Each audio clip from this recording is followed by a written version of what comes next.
Well, hello everybody, I'm Ljudmila Popovich, and I'm coming from two different places. My native country is Montenegro, a micro-state, European, and I've been a resident and naturalized American in the U.S. in Denver, Colorado for almost 18 years.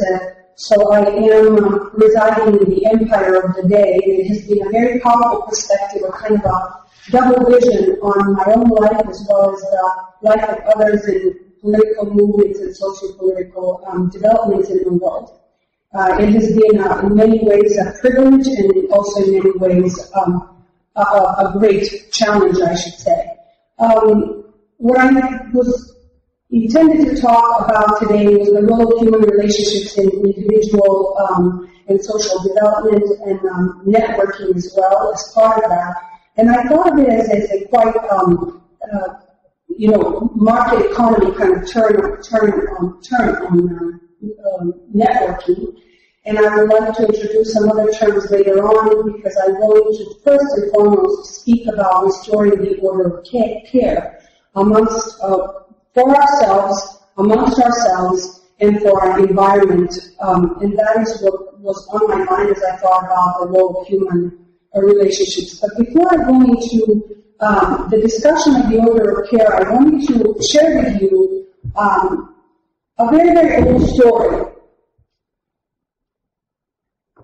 Really, really old story, an old myth, in which you will recognize the origin of our, when I say our, I probably mean Western Judeo-Christian cultural frame.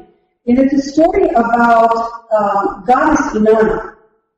And you will also recognize in what I talk about a particular agenda, an open agenda that I have, which is to bring back into history, into mythical reference, into critical discourse, and political participation, that is the other half of humanity, women and women's heritage.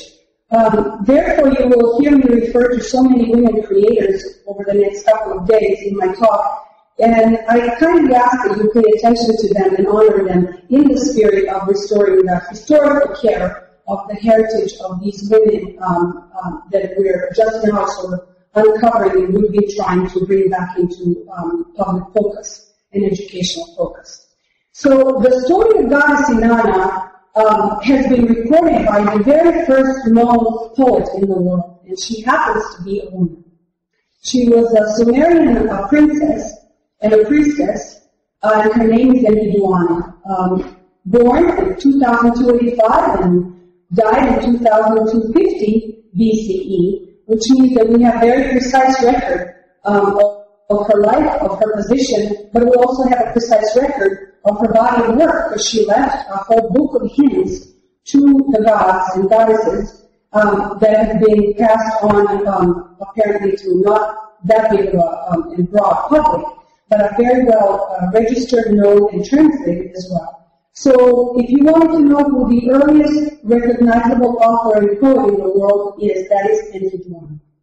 And she wrote the most famous hymn about another woman, the woman of many faces, the goddess of infinite variety, that is the goddess Inanna, who was adored and revered across the old ancient world in many of her guises as her domain of influence and governance, so to speak. Spiritual governance was extremely broad. So I want to tell you real quick the story about Inanna's descent into the underworld, which was recorded or written about by Enkidu, whose life was dedicated to the goddess. So the goddess, whose actual name means lady who ascends into heavens, the most famous aspect of her experience as a goddess was the descent into the underworld. So we see right there the paradox of her name and her path in life.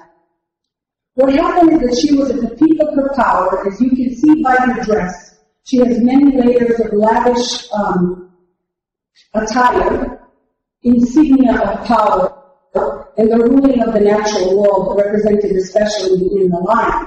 But what she's about to experience is the ruling of her inner nature represented by that same lion, rather than ruling over the nature. So at the very peak of her power, she feels extremely vulnerable, extremely lonely in the reverence of all men and women of the world. And she feels a longing for transformation. Such a strong longing that it's undeniable, and she starts to hear a voice, realizing that that's the voice of her sister that resides, of her dark sister that resides in the underworld. And her name is Ereshkagi. She chooses to abandon all the riches of the world and go into the underworld, into the unknown, to experience personal transformation. As she goes and prepares for this trip, she instructs her dedicated maid to, if she does not return for 3 days, she should find a way, notify her father or her husband to come and get her, because she does not want to die in the process. In other words, our vitals should not be damaged. We cannot be in the actual state of crisis as we go through this, but crisis nonetheless we will experience. So she puts on her best attire, all the many, many layers of her riches and insignia, marks of power such as earrings, bracelets, necklaces, golden cloths, skirts, bangles, and everything, and goes. On her path to the underworld, she gets stripped of all of them, one by one by one. And that is where the dance of the 7 veils originated, that you hear of Salome in the Bible. As she gets down, she hears the moaning, terrible moaning of her sister, who is in terrible pain. She gets down and tries to soothe her, but the sister is so wounded because she has been abandoned that she does not want to hear it. And with one look into Inanna's eyes, she strikes her with wrath, turns her into dead flesh, and she gets hung on a hook that looks like a crucifix. And there again, there's a reference of somebody who inherited that hanging of the dead body and releasing it. She stays there for 3 days. She's almost gone, up until her father gets worried, her maternal father gets worried, and is notified by the maid and says, we need to go, we need to get her. She's been missing. What happens is that 2 trickster-like figures that carry water and food, but a lot of playful wisdom and trickery, go under the underworld on behalf of her father to find her. When they get down, they see the sister, Ereshkagi, in pain. She seems to be in burning pain, and in fact, her own husband is in demise and getting buried. And the trickster figures look around and say, how can we access her? How can we get her out of this pain as well as this anger to see what happened, to get to ask her what happened with Inanna? So every time she says, whoa, oh, my insides, they look back and they say, oh, whoa, your insides. Every time she says, whoa, my outsides, they say, they resonate and they repeat with her, whoa, your outsides. With the greatest act of empathy, they manage to soothe her and soften her, because for the first time she got hurt. And she says, what do you want? Tell us where the goddess is. She's right there. And they see her crucified, I can say now, hanging, and they give her the nourishment, their empathic food as well. And they revive her. By reviving her, what Inanna has witnessed to happening to her sister, she now looks at her sister and she says, may I embrace you? I see you in your pain now. You've been abandoned. In my glory, in my power, I have forgotten about you. But I have longed for you all this time, and I felt the pain by other means. As they reunite, they actually go back to the upper world, And the sister that was underworld was recognized fully. At one point, she's the one that actually gets to rule by transformation that they both mutually experience. So this is a little reference, a little reminder, historical reminder, and why I entitled the paper Restoring the Order of Care, for several reasons, and one of them is, like I said, to be able to look at the history and reconstruct it, and to hear what it is that we've been missing out, and maybe we are longing for something that has been long forgotten and lost as well. We are longing to restore some models of relationships, mythical references, leaning on certain life archetypes so that we are no longer able to access because we don't have information. But nonetheless, we may be feeling that longing. Another thing is that there's something was there, but it needs to be restored. That means we're not starting from scratch. There's something very comforting about the idea that there were models there before, even if we have forgotten or we've been conditioned to forget them. Okay? But also, restoration is a means of reorganization again, regrouping and revitalizing. Most importantly, restoring is a process, and that's why I said restoring. And finally, the notion of care has multiple meanings here. That is the care as a sense of guardianship and stewardship, of which we most recently speak in sustainable ecology and the questions of resilience and sustainability. That we also the notion of paying undivided attention and being considerate, the notion of raising and nurturing our children, each other, our students, our disciples, the notion of concern and worry, because this is times of crisis that we have all recognized, so we have a sense of concern here. But it also means liking and loving and being able to tend to all aspects human, and we usually think of it as health care, as tending even to the body and the mind and the spirit, just as it happens in this story. So this is why it was important to me, and I wanted to also bring out the paradox of who it is that actually ascends to heaven after this story, that they both rise, transformed through empathy, through listening, through care of each other, but as well as through this pathway, through this critical pathway where they're peeling off layers of inconsideration. And particular aspects of this story speak, and our own collective human stories speak of having to pay attention to systemic aspects or factors or characteristics such as being able to uphold or manage or balance paradoxes, being able to look at correspondences that which is outside is also speaks to the inside.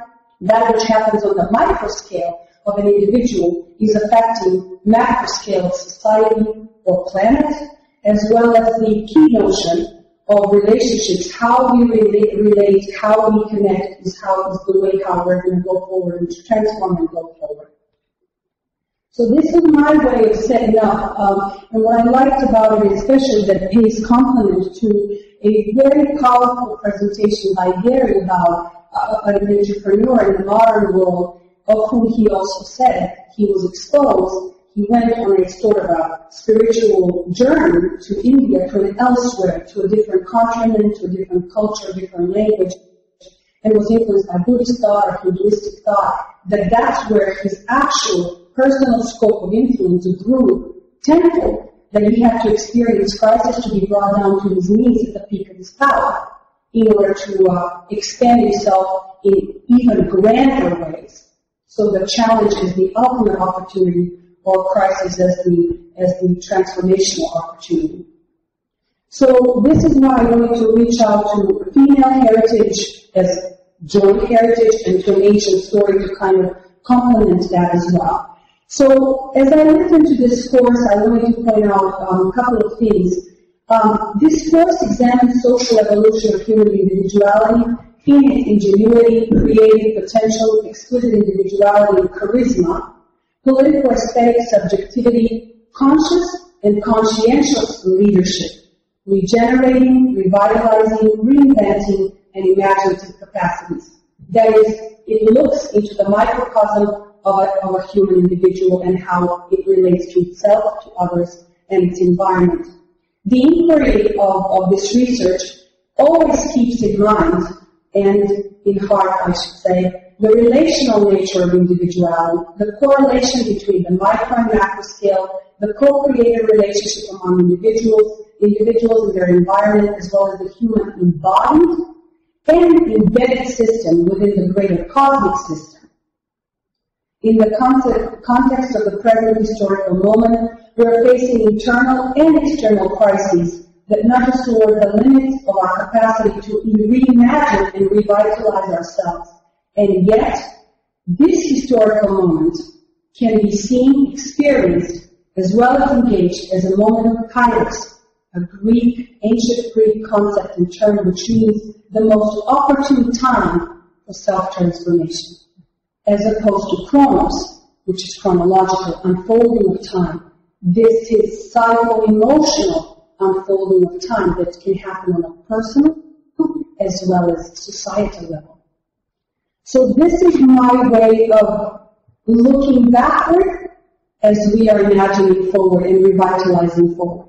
Or maybe we should be imagining backward. And that's what I try to do with the story of the ancient women. So simple question is, and all of us have already brought this in, for me, very personally moving ways.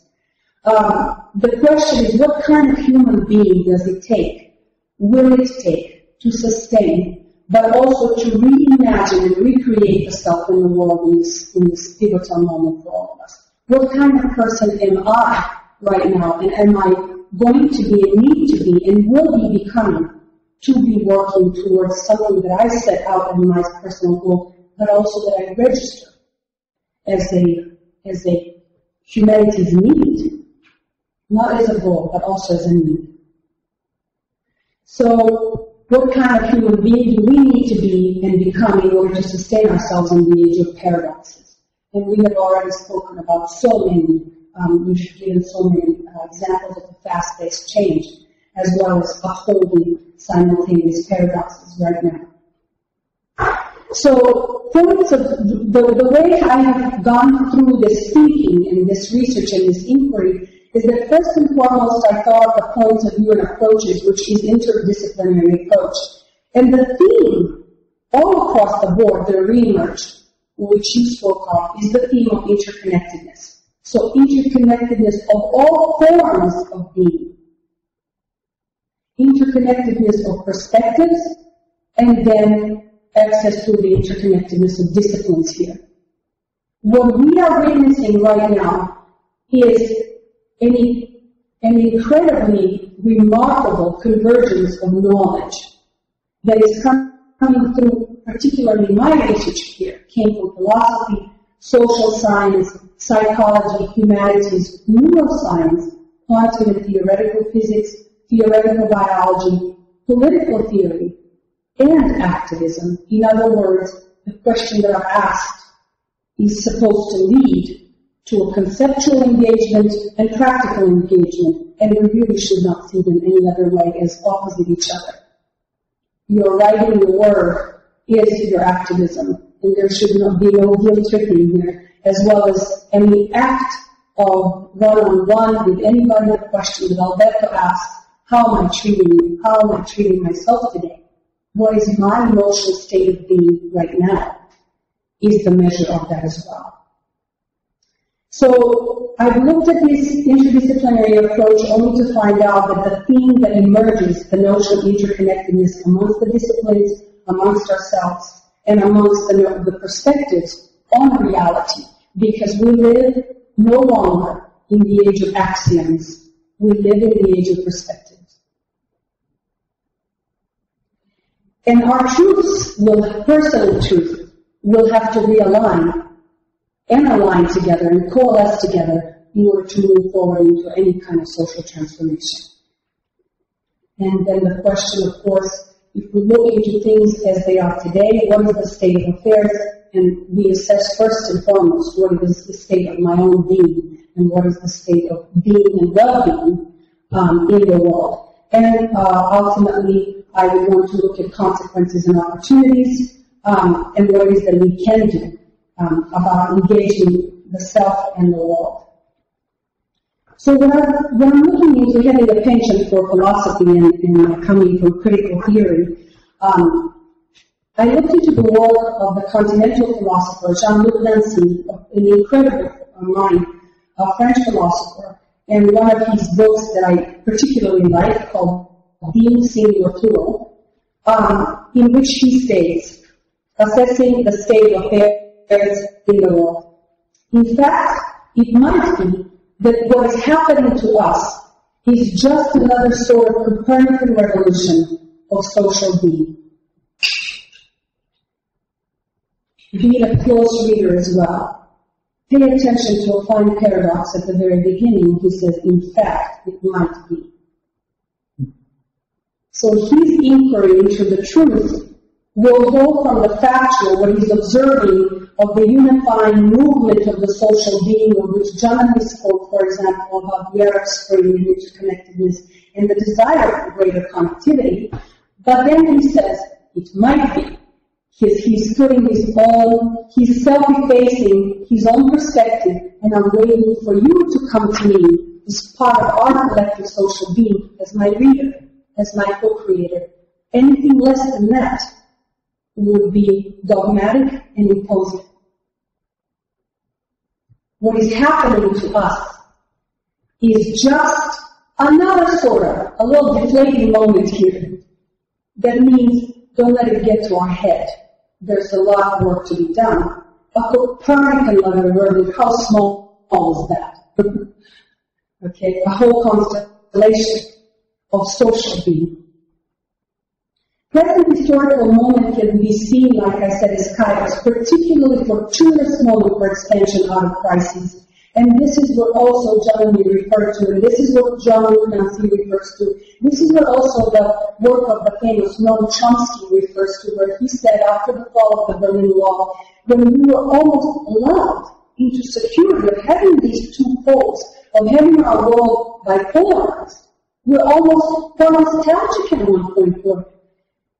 But don't also get disheartened. Don't lose the grounding under your feet. If there is one force countering what has remained of the empire, is you, the public. And then again, Germany spoke of that when she spoke of the fear of politicians, that there is leverage. Media has been controlled, but also the public has to say, strenuously has to build. As Martin Luther King said, the one who love war, we need to learn to get organized as well. We who love peace, we need to learn to get organized as well as the one who love war. But I find the question of those who love war quite questionable, and I'll get back to that. So this is that time where we have to stay positive and have to have a sense of personal significance. That you do matter, your voice does matter. And if we coalesce into a greater social being, by all means we do.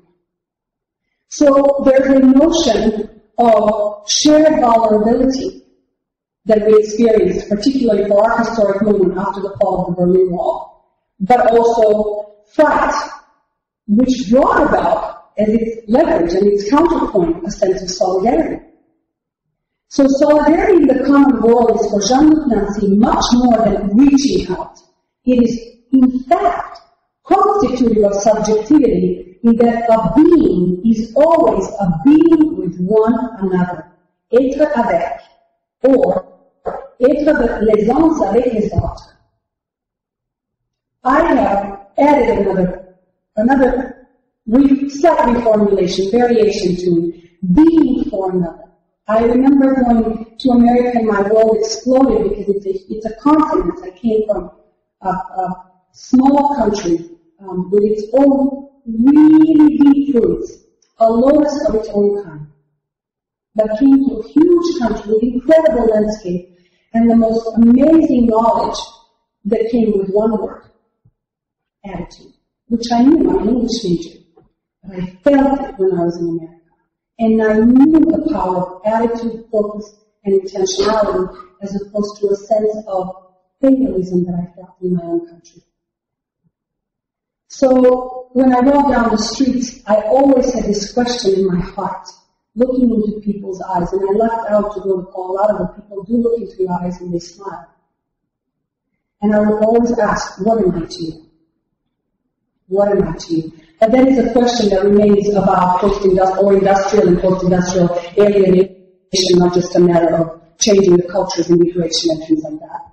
So I want to quote one more thing by Nancy. The plurality of beings is at the foundation of being. Just a quick side note, the question of capital B is the question of the absolute in the philosophy. In particular, this is right there a wink at German philosopher Martin Heidegger. After we are witnessing right now a great emerging of these questions through multiple very impressive and remarkable philosophers like Maurice Blanchot, Jacques Derrida, Giorgio Agamben, Italian philosopher. The questions that the philosophy today is engaging on the leading edge of their discourse is the question of community, hospitality, friendship, and the question of the other extended to the question of animal life form and our relationship to it. So the notion of amitié, or friendship, is also the question of animal friendship and pets and how we project on them and what do we do for them. Or they, again, like domesticated women of which we spoke, are there to comfort, serve, and entertain. I just want to mention this group of people that may have not met each other or might have, I don't even know, but they are simultaneously, synchronously, right now, bringing these similar notions into the world. Vietnamese Zen Buddhist monk, poet, philosopher, peace activist. I think he was nominated about 13 times for Nobel Prize for Peace. Han speaks of interbeing. These are some references for you. Fritjof Capra is a physicist, but a very poetic one, who speaks of the interconnectedness and the web of life. Let us not forget that is not really that new. I will also go back to ancient knowledge of the Native Americans. They spoke of the walking in beauty and the web of life. We cannot forget them. Absolutely cannot forget them. And Joanna Macy, who is eco-philosopher. That's a whole new category for you. Eco-philosopher who speaks of mutual causality and shared origination, which are also notions that come from Buddhism. So we have a medium ground, a huge paradox of the ancient spirituality coming closer and closer to science and scientific discovery, coming closer and closer in recognition of the ancient spirituality. These are good times. These are good times. A couple of other people that I would like to mention that are getting closer to what I want to point out about the relationships in social being is the name of a Dutch psychologist, Hubert Hermans, who speaks of the dialogical self. And this is his book most relevant for this discussion. Hermans speaks of narrativization of the self, the stories we tell ourselves of ourselves. Guess where they reside? The story of your birth, who told you that story? Parents, aunts, grandparents, neighbors. Even neighbors knew you better than you know yourself or remember yourself. Your story comes from somebody else, originates in another's embodied stuff, and it's embedded in multiple stories like Russian dolls. That's where the story of the self comes from. And by that, the construction of the self becomes this internalization of those stories, accepting or rejecting or dealing with them in one form or another, and building your own stories about the self, or reinventing or imagining yourself for this one, so that we continue telling stories to ourselves, and we have the voices in the head. It's very, very good to have those voices. Alberta can vouchsafe are no longer seen as terrible things. They're your friends, meant there to conference with yourself, give advice, give different point of view, and if you're incapable to recognize where they came from, the stories, that's where the healing resides. So narrativization of the self as identity formation originates in the other and resides with the other. Aesthetics and politics are then connected as means of representation, artistic and political. That's where the power of literature that we spoke about in artistic representation. And they're both determined by the way we appear to each other. Daniel Goleman, the renowned psychologist who wrote Emotional Intelligence a while back ago, then followed up with Social Intelligence and another book on environmental intelligence or eco-intelligence, and this is the book that I'm referring to, is the man that combined the scientist, the researcher, the activist himself, who combined psychology, social science, brain studies, and neuroscience.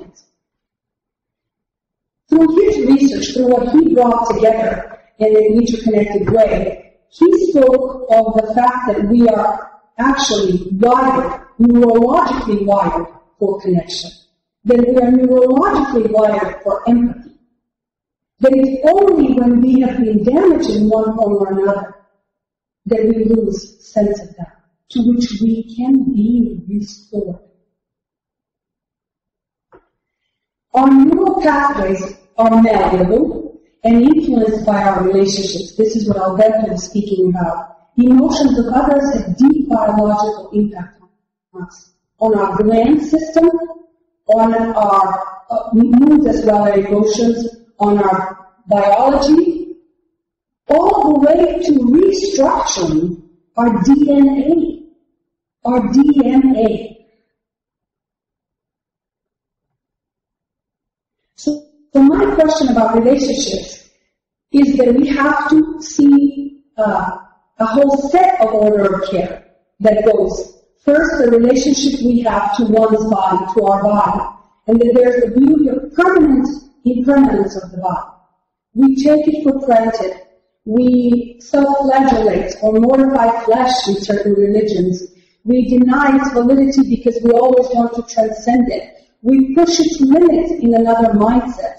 We try to rearrange it, implant it, prosthetically enhance it in one way or another. We mess with it. It's a mold with which we play, but also very much deny or not pay attention to. And if you think of the way of how we appear in the world, it's in the body, and how we appear to each other and to ourselves, is in the body, however imperfect it might be, as Alberto pointed out. That's its beauty. That's the beauty of the Japanese aesthetics of wabi-sabi, which means the beauty of the imperfect, of the broken, of the damaged, of the transformed, of the repaired and restored. So, if you think of how unique we are, then we are like those snowflakes, like no two same specks of dust or sand or snowflakes in their unique crystal arrangements. We never show up again, and if you believe that we show up again, we never will show up again this way. So there is permanent mark to the impermanence of our body, and we better start valuing. Then relationship to the self as the psycho-emotional system, and spiritual system to another, or the other, the strange, the different. The relationship to other life forms, to one's own past and past generations, to one's own future and future generations. And this is why I spoke of imagining backward, looking backward with one eye and imagining forward with another, always keeping that double vision which I mentioned. And I have to pay respect to and honor the Native American nations who spoke of the concept of 7 generations. You were supposed to be considered of at least 7 generations that came before you, but also leaving the planet and the abode and our dwelling in the state of affairs that would benefit and sustain 7 generations ahead of you or after you. Well, that always goes like that. This is a very worrying, disheartening moment if we think of the state of affairs now and the state of our being, if that's the measurement, especially the measurement of their state of affairs. So the relationship to one's environment, to one's planet, and to the universe. What is our vision and view of the universe?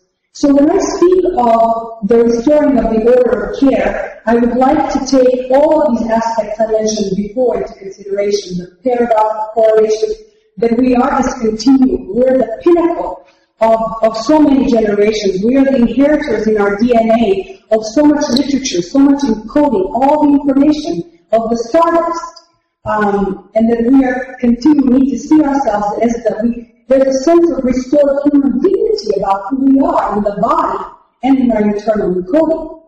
On the subatomic level, because we have a sense of the value and significance in this place of what we have inherited and what it is that we can, by the sheer restoration, the care of the self and another, of we can leave as our legacy.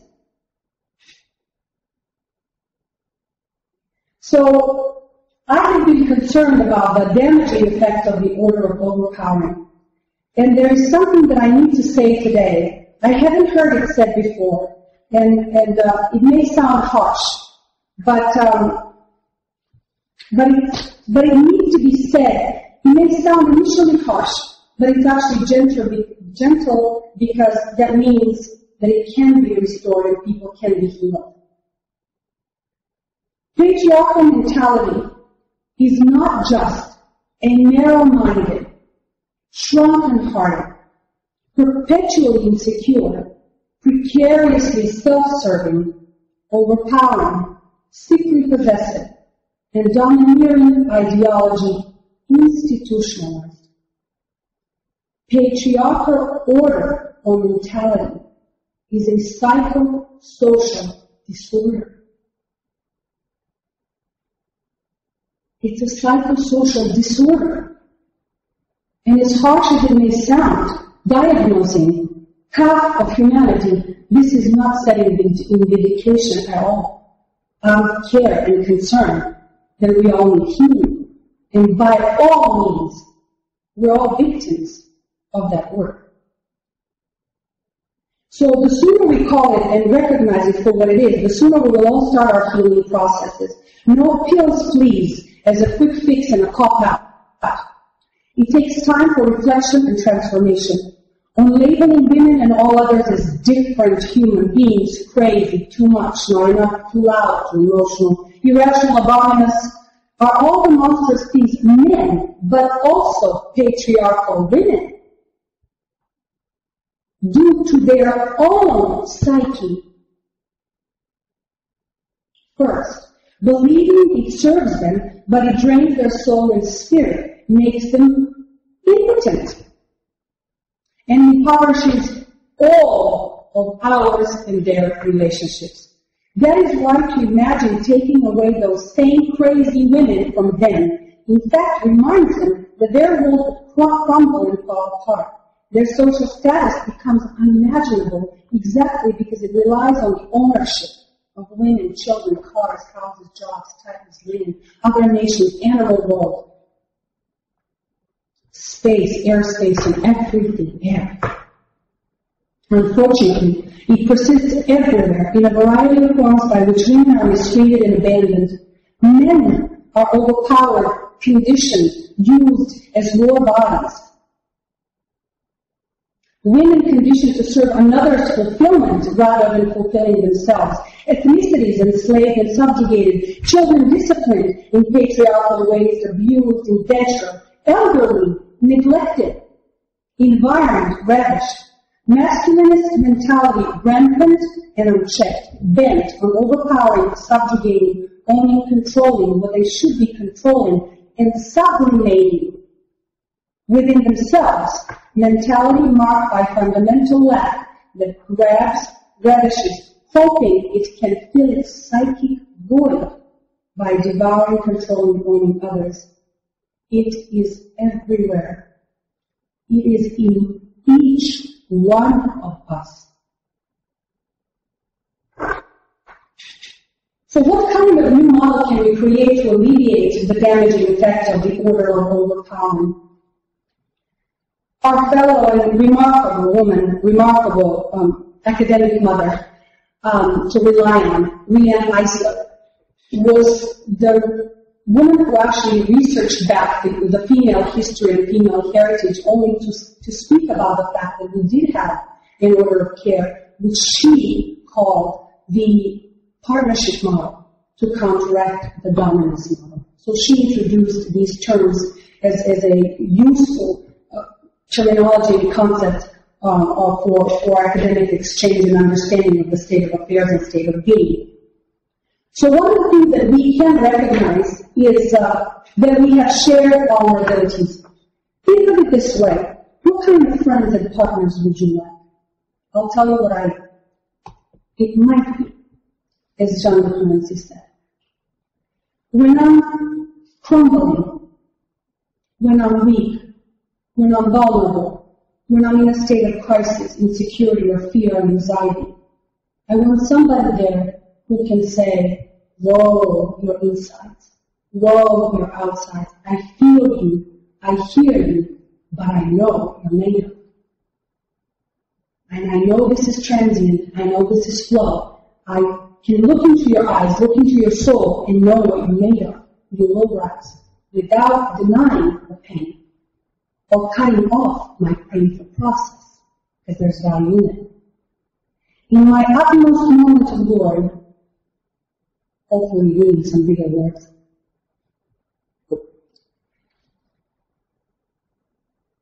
I want somebody who's going to look into my eyes and know that I'm at my most vulnerable.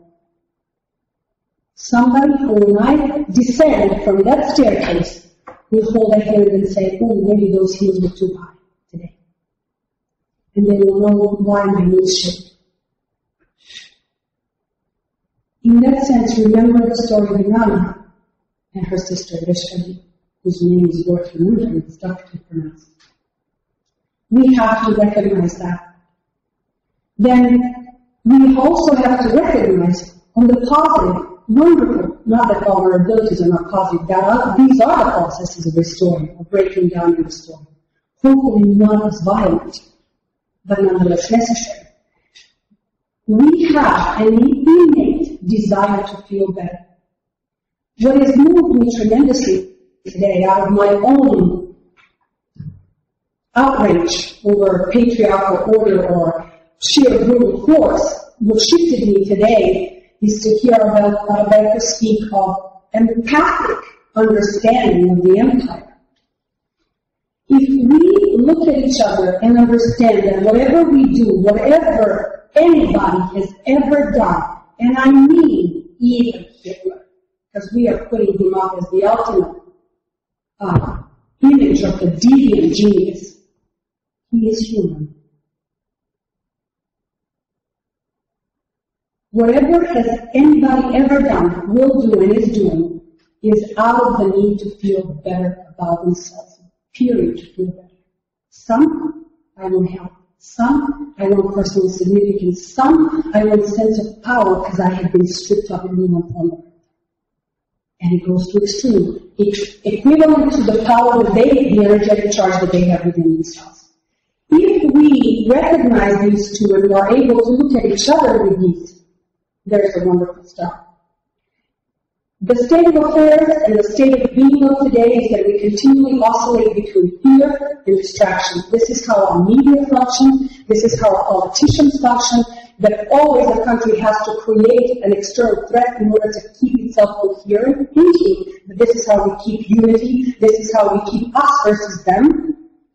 Media, you name it, or by distraction, by the notion of the role of bread and gaze, of having them distracted by other things so they would not be partaking of power, because freedom, as Sister Rose said, is participation in power.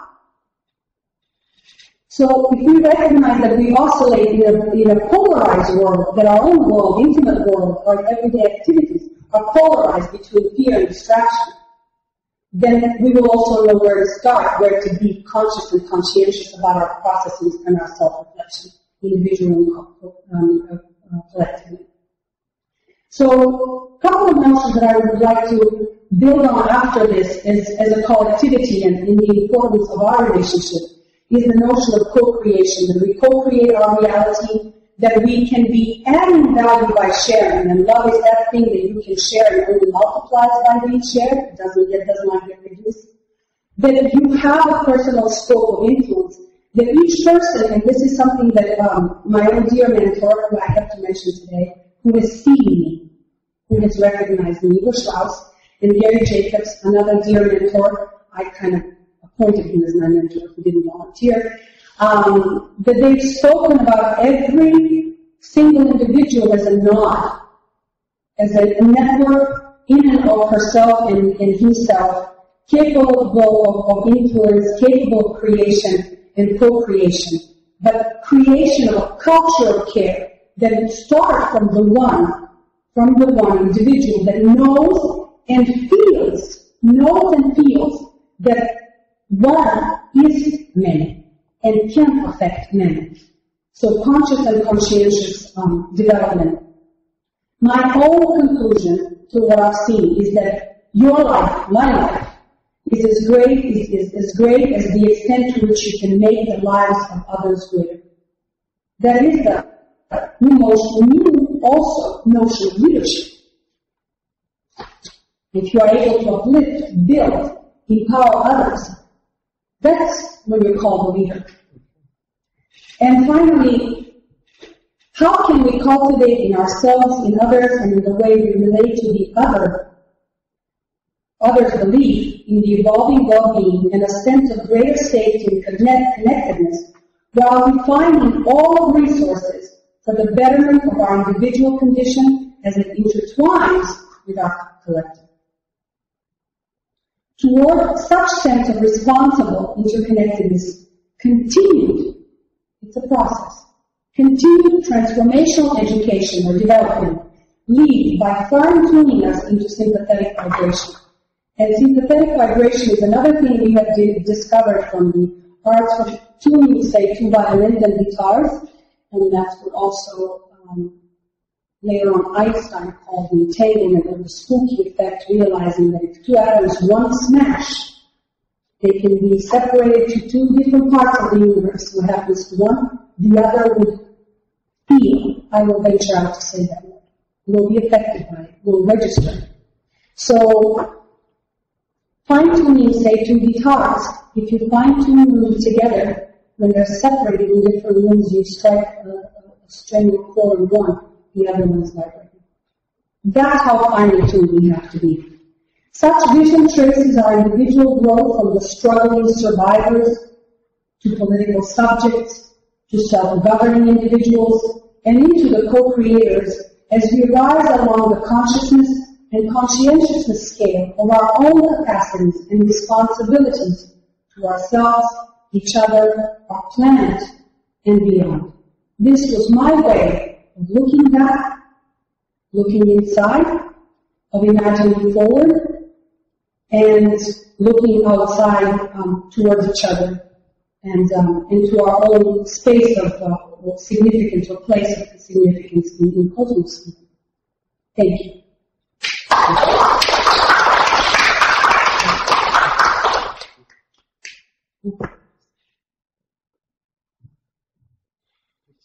Wow, beautiful.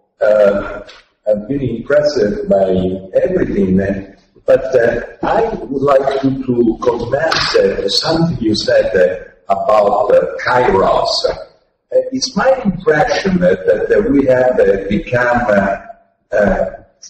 enslaved by Chronos because we negate and pay very little attention to Kairos, which is, in other words, if I understood you correctly, that negating the existential needs that we have, we condemn ourselves not only to reification, but eternal hunger.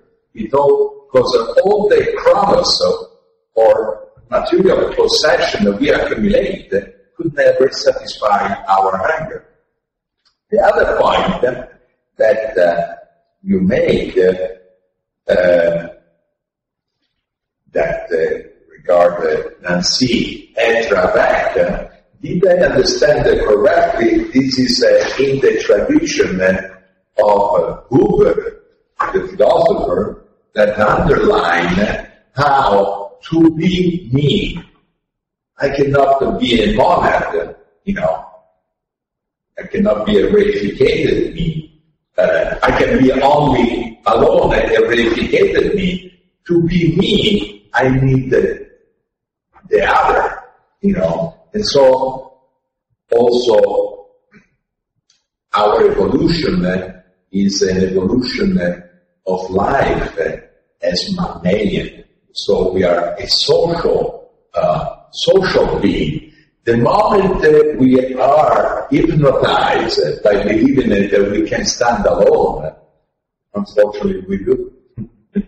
This self-prophecy is happening, and like King Nida, everything is transformed to gold. So no nourishment can be obtained.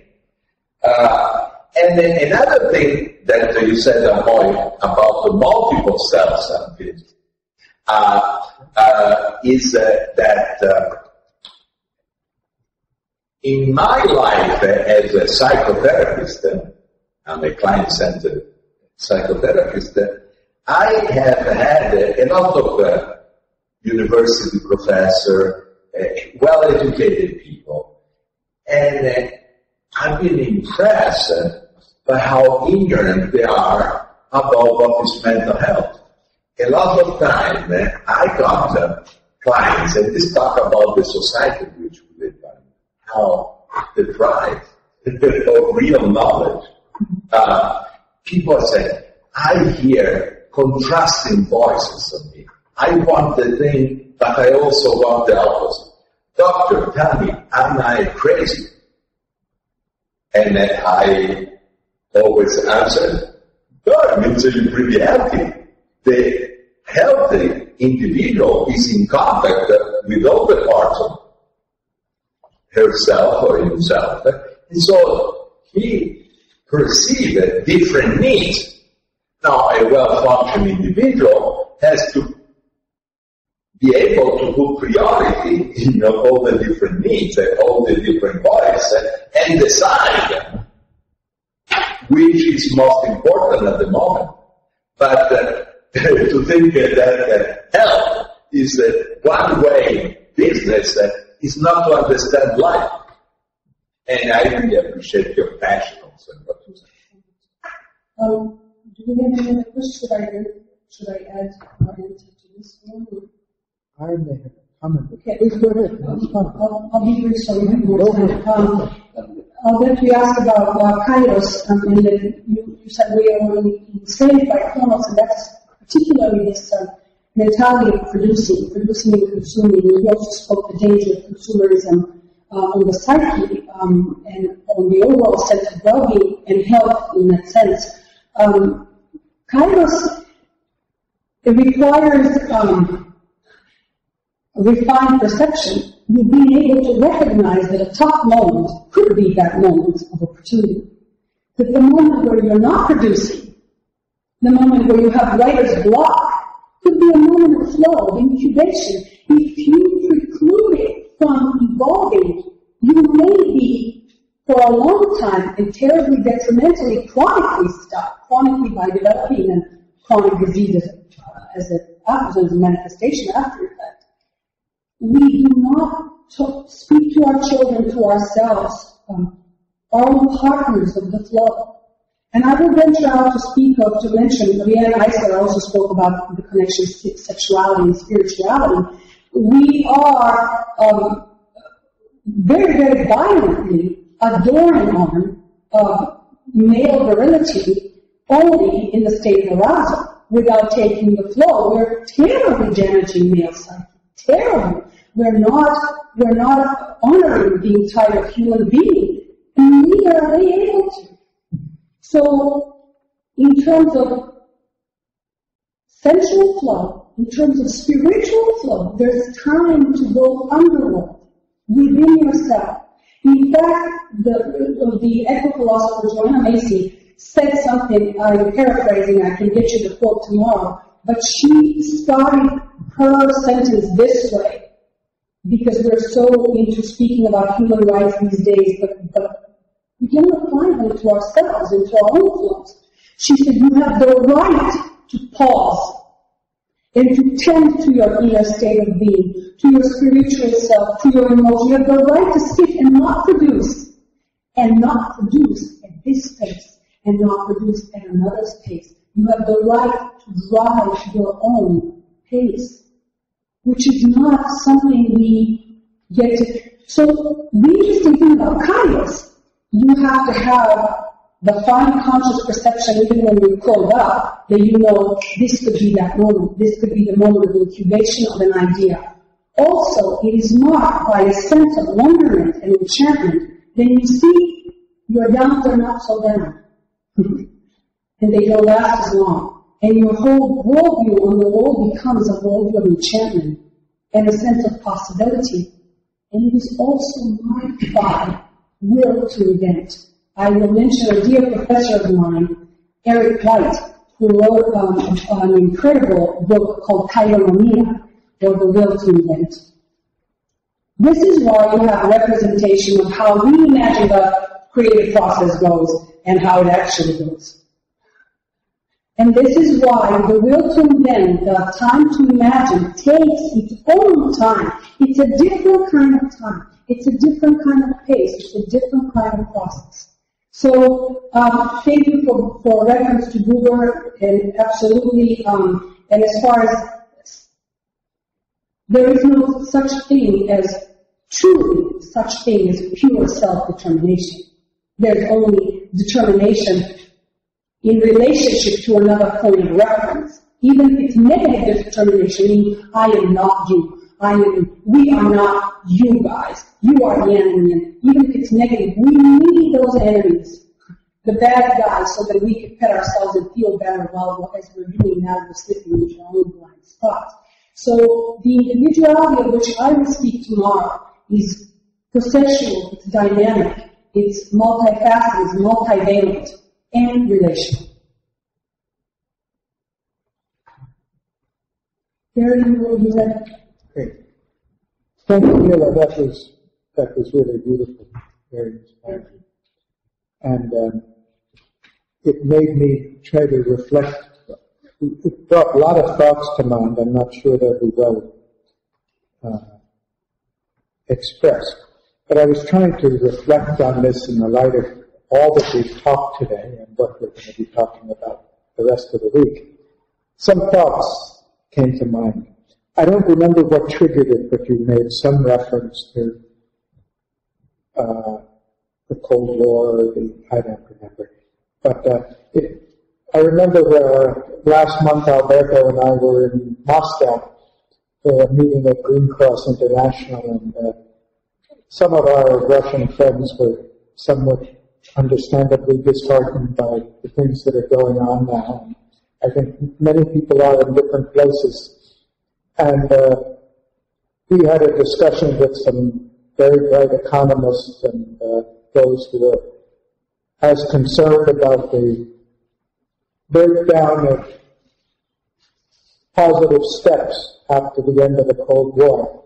And one of my comments was that there was a certain irony at the end of the Cold War, that it liberated many people from oppression. At the same time, I thought for the West we lost our best friend, because we lost the only influence in the world that was reminding us of many truths that are a complement to the truths we've discovered. And the result was, many people, I think, wrongly concluded that the end of the Cold War proved that the Western extreme version, especially the American version, was after all the truth of things. And we can now go ahead and prove our extreme version of extreme individualism is the truth. And we ended up with not only a 2008 financial crisis, but we see the whole encouraging fabric that emerged after, the possibilities that emerged after the Cold War, going down. My comment was not so much about the Cold War, communism and capitalism as the principle behind that, because you've referred to it in many ways. Thinking back to the discussion about Indian freedom, some of the things that you've all three, I think, have mentioned, Mahatma Gandhi and all.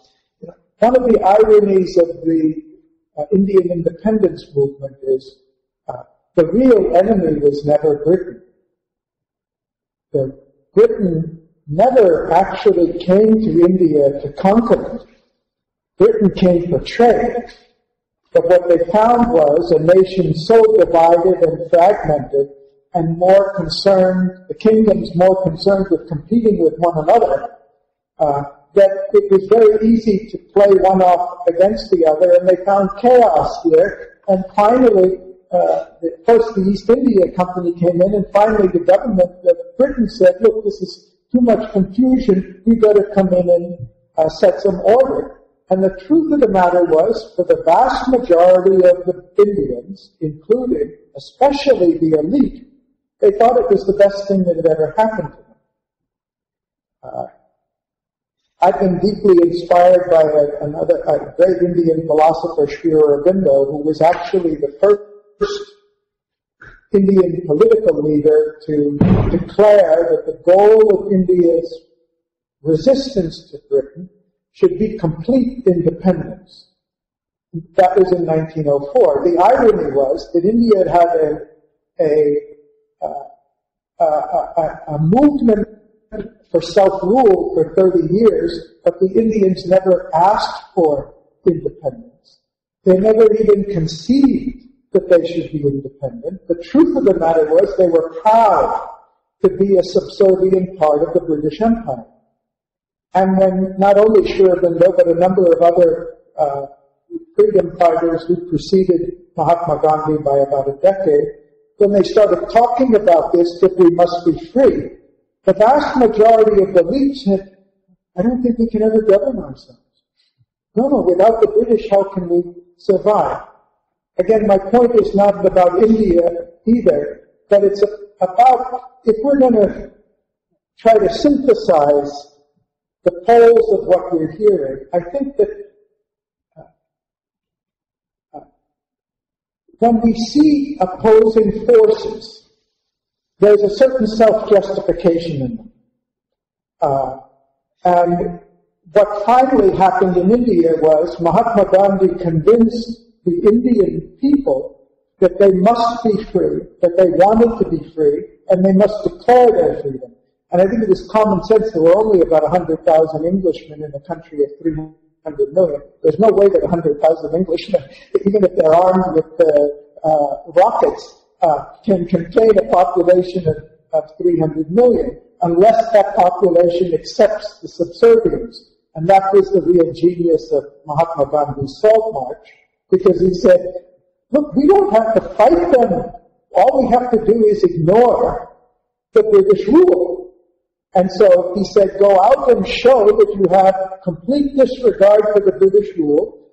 There was a salt tax. You're not allowed to make salt, in spite of the country which has got one of the longest coastlines in the world. So just go out to the beach and make salt, and you're violating British authority. Let them try to enforce it, which of course is impossible. There was no way they could. So I'm looking for a principle here. It came up again when we were talking about the patriarchal society, all of which I totally agree with. But I'm trying to see if there's something, a more general principle that we can come back to later in the week. And that is, if we ask what is the nature of human experience and why we go through experiences, we tend to look at our experience in terms of the truth of one side or the truth of another side. This morning, Shanani, in great detail, had a fascinating presentation on the power of the organized society to create and accomplish things the society wants. And immediately, and I totally agree with everything he said, Alberto said, but there's another side to this. This is society can also dominate us and suppress us. We've seen science completely focused to an extraordinary extent on reality as if it's objective. And a lot of what we've been discussing, the social construction that Alberto was speaking about, and what you have been speaking about, is to affirm the fact that reality has a deep subjective basis. Is there any commonality between all of these things? Between capitalism and communism? What are we to learn from this? Between India being oppressed and India submitting? Between affirming the extreme of the objective reality or the subjective reality, and maybe that works for Kronos and Kairos too. I haven't gotten that far. For the importance of power, the importance of empathy, for the importance of freedom, which is so deeply ingrained as a value in me, and the importance of structure, which is what Ljudmila was really talking about. That was an interesting thing for Steve Jobs, because Jobs was one who was completely raised as a rebel. He was an anti-organization man. Even when he was running an organization, he ran it like a personal gang. He just did anything he wanted in this big company, even when it was $2 billion, and disregarded every formality until he was thrown out. But when he came back to Apple, he didn't repeat that. When he says he learned something, he had to learn that there was something, that the opposite to organization is not doing anything I want to do. So I'm coming back again because one of our key themes is individuality. And I think one of the problems I have, and maybe is more general, is that the word we use to denote the polar opposite of the collective is the individual. And I think what we're talking about, what each of us has been talking about in different words from different sides, is that if there is something we're looking for is not the opposite of the collective. It's not the individual, what I call individualism. It's not the sole person living entirely selfishly preoccupied with himself. It's a formula that keeps coming back. It is somebody who not just compromises between the poles, but somebody who finds a way to synthesize or integrate truths of both sides. The truth of freedom, the truth of responsibility. Bowden has circulated this document on the Declaration of Human Responsibilities, and I must say, I don't think in recent times I've seen anything to which our board members of the World Academy have responded so intuitively with so much passion. And we're getting messages every day from different parts of the world. It really strikes a chord. So, as I said, I promised you that this probably wouldn't make a whole lot of sense. But I want to come to something that I get out of it. In our formulation, or as we go through the week, if we can think of the answers we're talking about, or maybe the wisdom that's always been there, is not to be found in one pole or the other pole, or a compromise between them, but something that integrates and recognizes the truths of both sides. And I'd be very interested to see how that plays out in the coming days. Yes, please. Ljudmila, thank you very much for a very passionate presentation. Thank you for recognizing. Yes. And I would like to make two small comments. So the first one. Can you just introduce yourself? Because okay. nobody can see you now, I think. Yeah. So if necessary, I can bring my computer tomorrow. That would be great. Please do. That would be very helpful. So my name is Ljudmila. I come from Ukraine, and I work at the Religion Charitable Foundation, which is aimed to help young Ukrainians to transform our country for the best.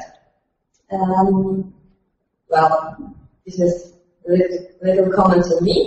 And on your presentation, so it was a very interesting beginning about the Inanas traveling to the underworld, and it reminded me on some people who try to do something like this even nowadays.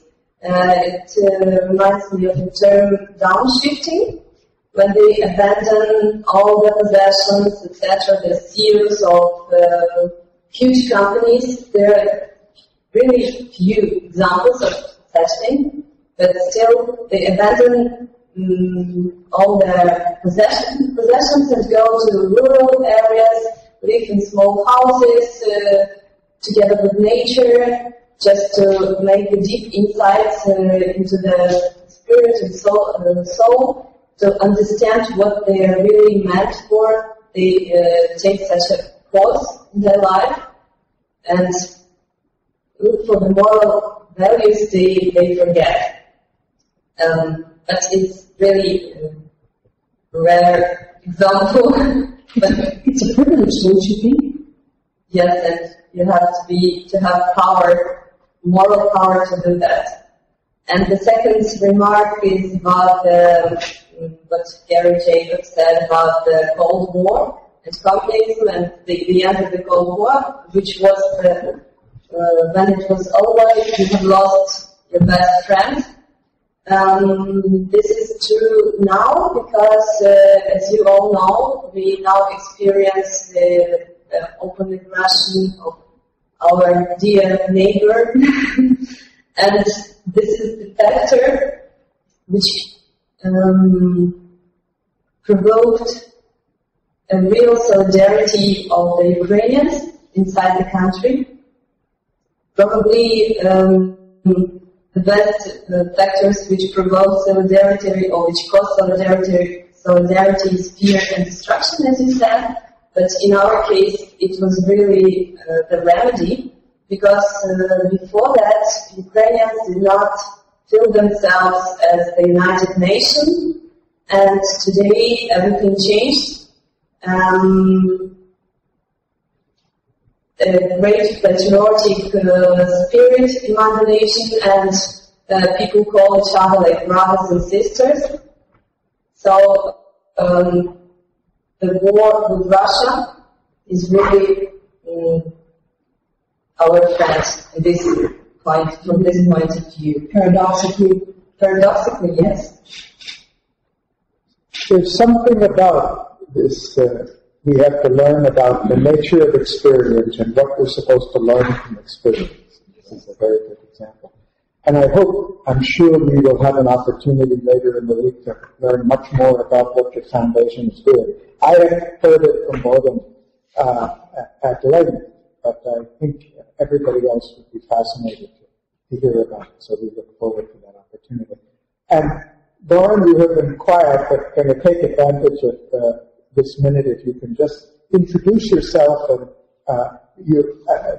Dag Hammarskjöld University College of International Relations and Diplomacy is now an official center of the Academy, and will hope soon to be a charter member of the World University Consortium. Please, introduce yourself. Thank you. Thank you for this opportunity. Sorry that I take now this opportunity in the moment when you get more questions. But thank you, Gary. I'm Norman, university professor from Zagreb. Hammarskjöld University College is a university college oriented on international relations diplomacy. It's a regular college in Bologna process, so it's been actually 3 + 2 years, bachelor and the master courses. small college actually, something about 400 students. We had something about 50 professors.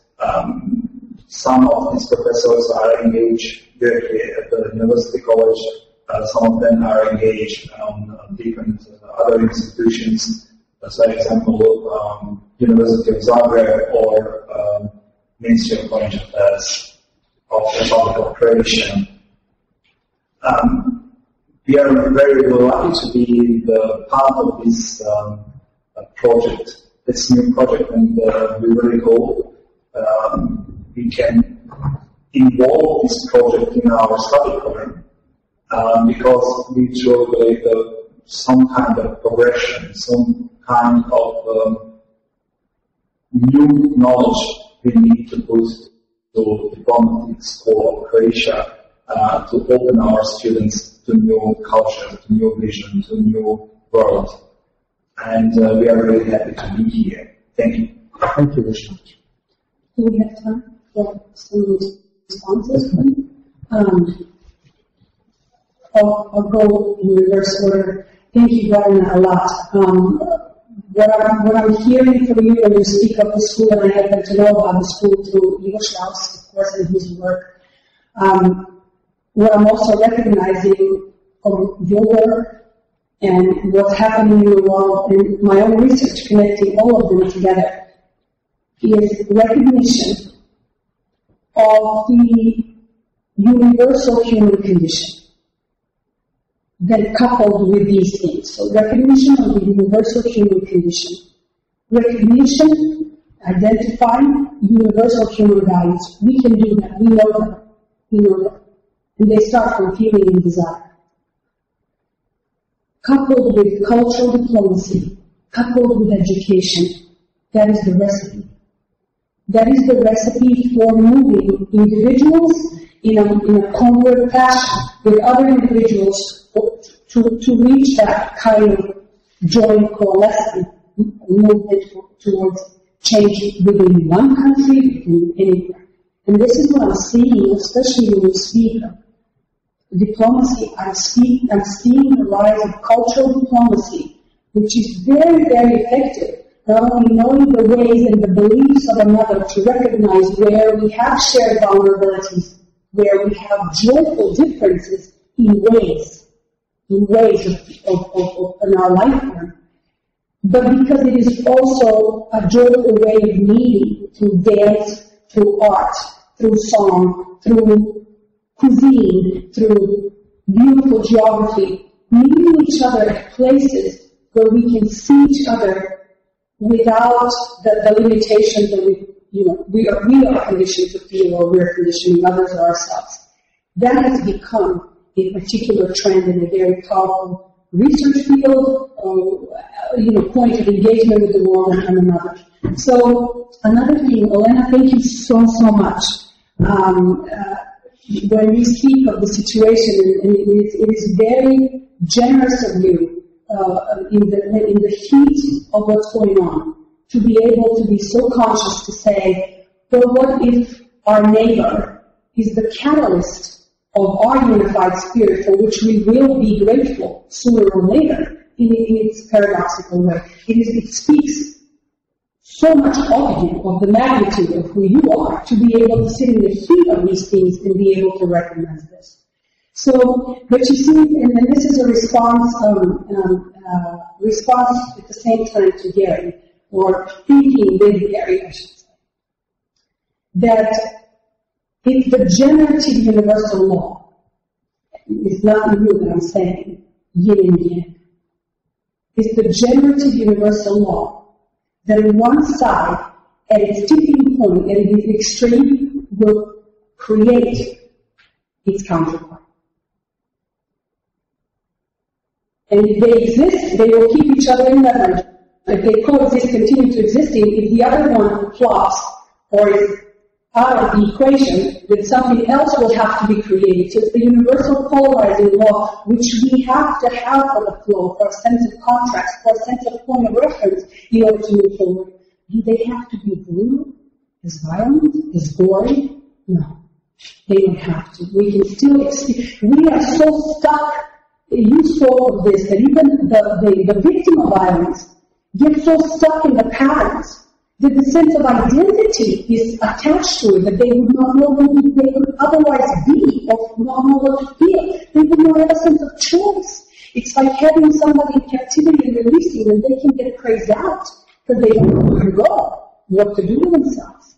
So it is a process in which we can use the contrast as point of reference, but they don't have to be conflict. We're so stuck on this adrenaline rush of the cop-out of having the enemy and strangling each other. And I use that on the example of Yugoslavia, and I spoke at a point where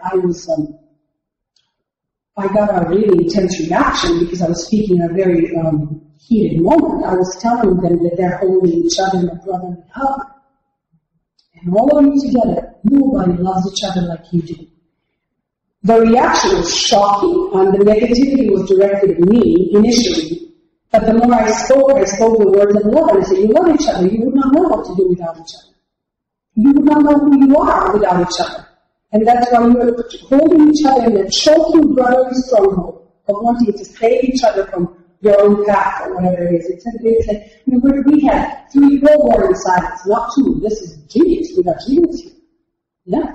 So this is what happens when you ask, like I said, nothing radically new that I'm speaking, just in the dimension in which we are now, we get an impetus for change, for development through this contrast that pushes us forward. Again, it doesn't have to be as, it can be a process that doesn't have to be as violent. So, the same way, if you, keep ice on you, it will produce a sensation of burning, of overheating at one point. That's the tipping point, the critical point of one quality, one side going into each other. You mentioned communism or capitalism. Both are controlling. One controls ideas and organization and mentality. The other one controls desires. But once you know that, you have a point of entry, the same way Alberto was helping me out deal with when I say, I don't know how to handle, it's easy with opposites, it's clear cut. What I do with the ones that have good intentions and they are good in one way, but they will save you and limit your own sense of choice. As you were saying, that becomes a point of entry.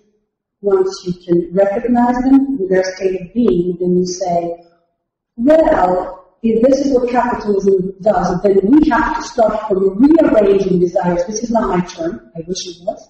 This is by Gayatri Spivak, our genius of today, and Indian who teaches at Columbia and one of the greatest minds living alone. So Gayatri speaks of rearranging desires. That's where we're going to go. If you're here, you start rearranging desires. So this is some of the things that we can start from when you speak of what can we identify as the nature of human experience and the commonality. So we have a set of principles that we can at least access their vulnerabilities for their own benefit, for the benefit of their own growth and development. Yes.